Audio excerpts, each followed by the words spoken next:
Attorney Ayan Seya, inaakusahan si Mayor Vico Soto ng vote buying. Yan ang pag-uusapan natin patungkol sa kinabibiliban at hinahangaan nating alkalde ng Lungsod Pasig ngayong araw po ng Sabado, May 10. Pero bago natin pag-usapan yan, ay humihiling ako na pakasubscribe ang aking YouTube channel. Paki-like and share na din po mga kaparokya para mas dumami pa po ang makapanood ng content natin. Maraming salamat po sa inyo mga kaparokya. So mga kaparokya, papalapit na po ang pinakahihintay nating halalan and we have 2 nights to go at malalaman na po natin kung sino-sino ang uupo sa Senado at sa local government. Kaya vote wisely mga kaparokya. So yun nga mga kaparokya, kamakailan nga ay diniskwalipika ng 2nd Division ng COMELEC ang congressional bet ng Team Kaya This na si Attorney Ayan Seya dahil sa grounds about solo parent issue and body shaming with his staff as well. And as expected mga kaparokya ay nag-iingay na naman po ito after the announcement at yan nga po ay inaakusahan nito ang incumbent mayor ng vote buying dahil sa pamamahagi ng lokal na pamahalaan ng Pasig ng allowance para sa mga scholars ng nasabing lungsod. So, pakinggan natin ang statement ni Attorney Ayan Seya. Alam po niyo yung aking ikalawang petition, it's a motu proprio, no? Petition filed by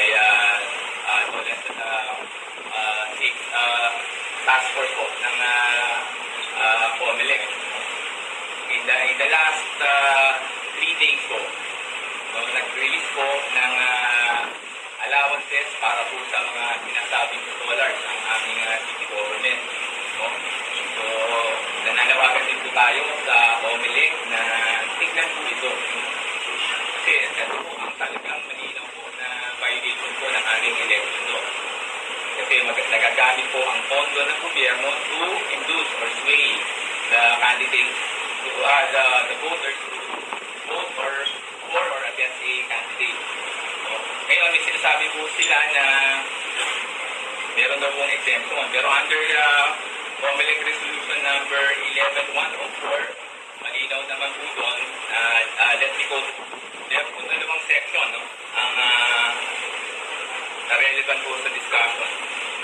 Under section 32 po ng COMELEC Resolution number 11104, palagay po doon, no? Request for exception, section 32, request for exception and exemption for the release, disbursement, expenditure of public funds for public works projects and social welfare and services projects and housing-related projects. Request for exception for the release, disbursement, expenditures of public funds for public works projects and requests for exemption for the release, disbursement, expenditure of public funds for social welfare and services projects and housing-related projects during the prohibited period of 45 days for the conduct of regular elections are subject to the guidelines issued by the Commission. So tama po, yung pong 45 days before the election, yan po yung tinatawag na campaign period, and within that campaign period, bawal na pong maglabas ng pondo ng gobyerno, except kung may exemption ang na-iniso po ang COMELEC. Pero, under Section 33, ito po yung mababasa natin, Section 33, total ban on distribution of ayuda, tupad, AKAP, AYIX, and 4Ps.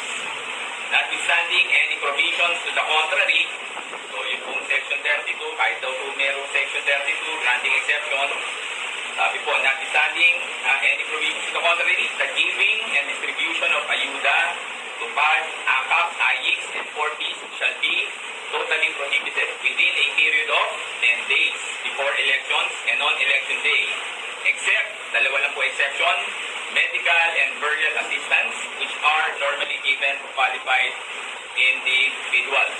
So, yun po. So, malinaw po ang COMELEC Resolution number 11104. Now, within the 45 days, you can request for exemption, but during the 10 days before election day.